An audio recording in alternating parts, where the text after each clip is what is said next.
Hello everybody, mid-November here, and this is our second cold morning on the farm, and I define cold as below 25 degrees. Last night it was down to about 18, this morning maybe 20, and so we're getting into that fall, late fall time of year where we have to manage the above ground water systems and watering piggies and such. But these guys are still good. Drinkers are still flowing, and we're actually getting into about 10 days of warmer weather here, so our season of not having to tractor water around is extended out a little bit. Anyway, I wanted to show you guys this group of pigs here and talk a little bit about them, a little bit about feeding as well. This is our quote-unquote motley crew, and what these are all runts. Ones that had injuries as piglets, ones that we could not sell. So our farm sells quite a bit of piglets every month, and so these are like the cast-offs from 2 or 3 months worth of piglets. There are also, though, 10 replacement gilts in here as well that we will be breeding here pretty shortly, and the rest of these guys will be going to the butcher. So that's what's up with these guys. So, you know, if you see some missized here and there, and one that looks, you know, a lot smaller, he's probably younger, and then he probably was a runty one as well. But that's kind of the advantage of multiple layers to your marketing effort. You know, if you're selling calves or piglets or what have you, if you have the ability to also sell cuts of meat, that gives you an outlet for an animal that you really couldn't otherwise sell, like runts. Something new with this set, though, that we tried this fall is controlled feeding. Normally our feeder hogs would be on a free flow feeder and just fill in their face continually. About 2-3 months ago, though, I decided to try switching these guys over to a controlled ration, and there are a few reasons for that I'll get into.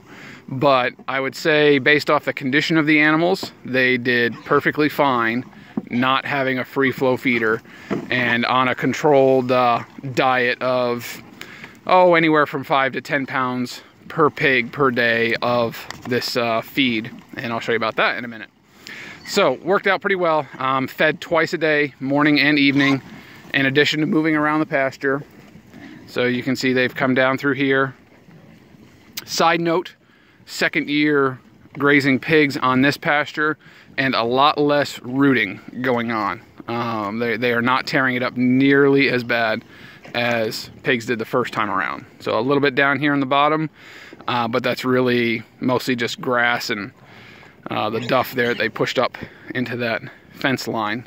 And then over in here, you really can't see it, but behind those trees is the weed patch that we've been posting pictures about. Okay, so about feed.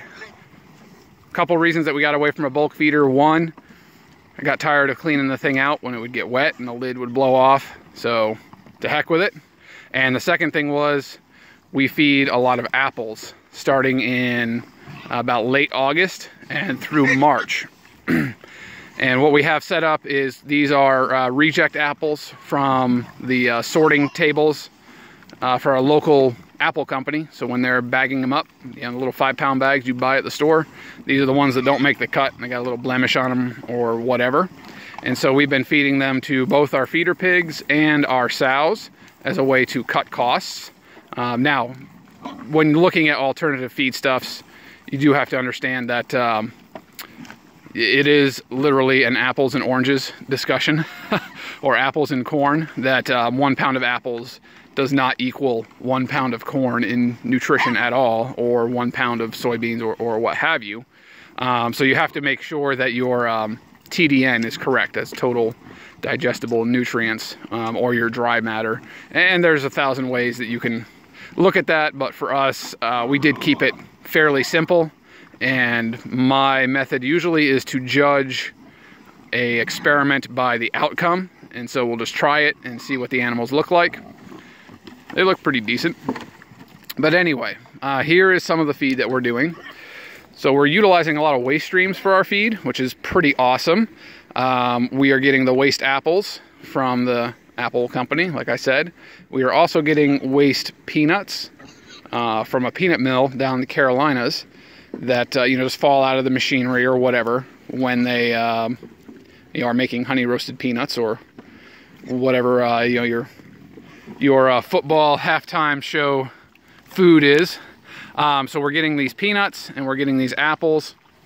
We're also mixing in some of our regular corn and oat blend that you can see kind of mixed through here, and then adding in some minerals as well. And so we're doing those in about thirds. So a third peanuts, a third corn and oats, and a third apples. For dry sets of sows, perhaps a little bit more apples, because really if you got a 700-pound sow, she probably only needs maybe a pound a day of peanuts for her nutrition and the minerals, but her tummy needs a lot more to keep her happy. So apples are a good way to fill up that pig tummy, have her content, but not break the bank. And you know, certainly the cost is far more economic than the corn and oats. So coming out here twice a day, feeding these guys. We'll see, walk in here and see if I can show you the feeders that we are using. See if these guys will move out of the way. Look out, dummies. Come on, come on. Let me.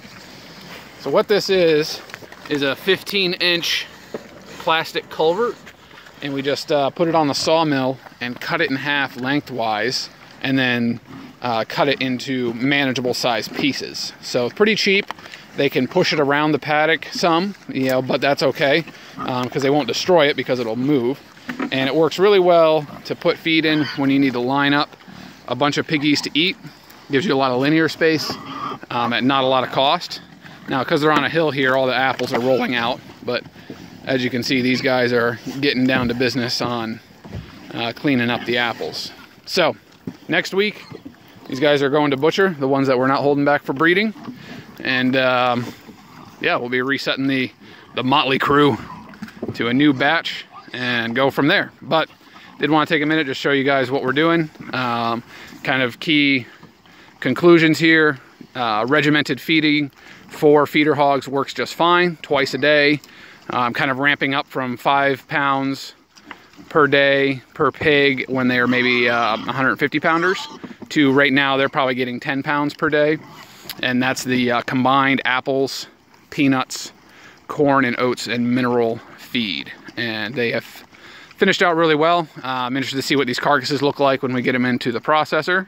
But for now, that's worked out well. Gives us a control point for feed costs. You know, it makes it easier to calculate, know what we fed out. And definitely improve some of their grazing on the pasture as well. So that's all I got for you today. You all take care and get after it out there on your farm.